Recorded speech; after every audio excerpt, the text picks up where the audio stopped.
Overrun is hitting VOD and digital platforms on August the 17th. I'm excited to talk to two stars of the film, Omid and Nicholas. How is everyone doing today? Hey, buddy. How are you, man? Thank you so much for having us. Really appreciate you. Thank you for joining me today. Our first question is to you, Omid. Is you play Marcus in the film, a former military extraction specialist who is out to save his sister. What about Marcus made you want to play that role? He's a really interesting character. He's definitely complex. He definitely has his beat him up. Let's go shoot up some things to try to get the job done. But he's very what I really liked about him. He's very precise. So if you need to get from point A to point B, and he does it however he needs to, just enough to do the mission, get out alive. But he also has his human side, which is where Nick's character comes in, Doc, or Jack Griffo's character, Augie. And it really shows that he also has a sense of humor. He's a human being. We were just trying to make him a little bit more relatable than what you see, because he is an anti-hero. He's not a hero in the traditional sense. But that was by design to really show that he is a human being. He has feelings, and he does love, and he does care. Nicholas, to you, every time you're on the screen, I had a blast. It's definitely a unique character. He's sort of funny and stuff like that. Did you have as much fun in this role as I did watching you? Yep. Yeah. I know. I actually had a blast. So I mean, if you saw that or you felt that, I mean, that's what came through. I mean, you never know when you do a small job, 1 day, 2 days. Sometimes it's very hard to get into the flow of something because you haven't been there, and you're kind of like just thrown in there. But I had a lot of fun that day, I remember, and Omid was a lot of fun. Everybody was the director. Everybody was, so you see that because that's part of it. I mean, if you're not enjoying yourself, then it becomes just a job. So I think that's sort of the trick with this kind of stuff, is to kind of go about it in a way where, okay, it's work, but how do we make it fun? How do we make it, where it's, kind of exciting? And, sometimes the less I know, the more I discover just in the moment, just in the moment of something, I go, whoa. And that was kind of the fun of this job. I mean, sometimes some things you prepare, but that wasn't the kind of experience that I had with this. So it was good. It was a good experience. And I'm glad that it seems like people are enjoying it. So not everyone turns out like that. Some of these, they're a hit or miss, these little movies that, you pop in and do something. Sometimes you never see the damn thing, or, you don't know whatever became of that, So I mean it. There's, I got a movie that's coming out finally, like 3 or 4 years. It's a dog movie, and I did some really funny stuff in it. And it's like, I'm like, what happened? They won't tell me, but I'm like, now they're like, well, it's finally. I'm like, all right. I'm like, the movie that, never was, I was like, It's a mystery.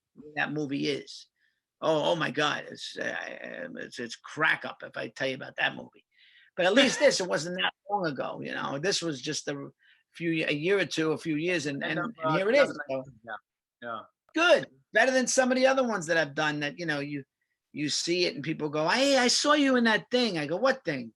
What was that? I got to remember, because, I can't remember what I did like yesterday. You think I remember 2 years ago or 5 years ago? Yeah. I was doing a looping that dog movie, and they were like, I go, I'm not looping this shit. I'm not looping this. I go, you'll have to live with my performance. You have to live with the sound. Sorry. It's been a long time. Yeah. Omid, to you, with your history within film, I would assume you did all your fight sequences, right? Yep. Okay. With that being said, obviously, like I said, with your long history, take me behind the preparation for doing this film and those sequences. Yeah. So the main challenge was we had 15 days to do the film. So we had 3 weeks to shoot it. So all the design of the action that you see, we wanted to make sure that it's meaningful and it's moving the story forward. And it's not just mindless action because of that reason. So one of our fight coordinators, Christopher Troy, who plays Boca, one of the two bad guys that the guy that wears the blue jean jacket in the hallway scene with the guy that has a tattoo on his head. So it was definitely a team effort. You know, those guys, they created it, and you know, a fight is a story without the dialogue. So you want to make sure that you can portray that story through the fight without having the dialogue of helping you out. So we wanted to make sure that all of it makes sense and it is aiding the story, and that's the main purpose of it, while making it entertaining enough for someone to watch it and go, "Oh wow, that was fun." And so that's kind of how we came up with it. And I have both Josh and I have a stunt background. We're stunt people, we're stunt persons, and that obviously really helps because he's second unit directed a lot of action sequences. I've done a lot of fights myself for other projects, so it really came all about, and it was a lot of fun. Yeah, speaking to that, as I figured out when we talked about prior to going live, is realizing that you also were in the saddle for the production side of this as a producer and stuff like that. Take me behind that for you, because obviously you're starring, but you're also producing. How was that mix for you, and what did you kind of learn in that process? It was a heck of a challenge. You know, going from producer to actor. I mean, I've never led a film before, so I've produced quite a few projects, but never led a film. So I definitely have my doubts. But what I wanted to make sure is the first week, when all the cast and crew, they're still kind of mending together, people are getting to know each other, wanted to make sure that I'm not in front of camera for at least the first 4 days, 4 to 5 days. I believe my first day was the 5th day of shooting, just so we can get everything together and making sure that everything's already kind of mended by the time I get in front of camera, because obviously we had a great producing team behind us. But while I was gone, you know, they had to take over while I was in front of camera, and Josh was behind the camera because Josh is one of the producers as well. So really had to have a good producing team in order to get everything together. And you know, we did it. We had 2 10-hour days, which, you know, you don't see a lot on indie film. So that was, you know, we kept the crew really happy, and the cast was really happy, and people were looking forward to coming to set, which was really nice to hear. And you just don't hear that too often on indies. And people had a really good time. And I hope that when they watch it, they can be proud of the work, because we sure as hell are. And you know, we feel like our team really, really helped us on this one. Yeah, well, that's one of the things that stands out to me for the film is it's kind of different. It has a lot of layers to it. It has a couple of you know, twists and turns that keep you intrigued with the film. Nicholas, to you, this last year, what feels like maybe 20 years in this last year, has been very different and unique in the fact of trying to promote films and stuff like that. How has it been, that adjustment period been for you? Oh, as an actor, you mean? Yes, sir. It's been weird, you know, because, you know, everything is like this on Zoom. You don't meet anybody. I mean, projects have come about. Auditions have been really bizarre. It's just been you feel like, you know, out of touch with everything, out of sync. So it doesn't feel very, you know, yeah, there's projects, but it's like, doesn't even feel real, you know, until you really do something. I just did this movie, a high school movie in Chicago. I hadn't acted in a while, and it was fun. It was like $1 million movie. And kid made a sizzle a couple of years ago and couldn't sell it, and now turned it into a movie. Guy gave me some money, but it was fun to like do something. I was like, wow, I haven't done this in a while. So I kind of just let loose. I kind of just went crazy. I had done it in the sizzle, but I took the character to another. I went completely insane. I was like punching kids and everything. And but I had a blast. Yeah, I played like this insane wrestling coach. But I think the movie's going to be funny, this Crusaders movie. And so it was just because it was like, you haven't done anything. You know, you feel like you haven't had human contact. So everything has been just Twilight Zone, you know, completely. You know, it's like really bizarre. I know my brother's worked a lot, and he's told me it's insane with the COVID and, you know, shields and this and that. He was like he's doing a Ben Stiller thing. He was like, I don't know who's in charge. And he was like, he was telling me one day, like, he was like, you know, he was frustrated. And I was like, if he's frustrated, imagine how I feel. You know? Yeah. you know, it's completely insane. It's whacked out. You know, it's like, how do you feel? I don't know what to tell you. COVID, this, that. I feel it's, you know, the world's coming back. I hope, I think, but maybe not. I don't know. So, you know, It's crazy.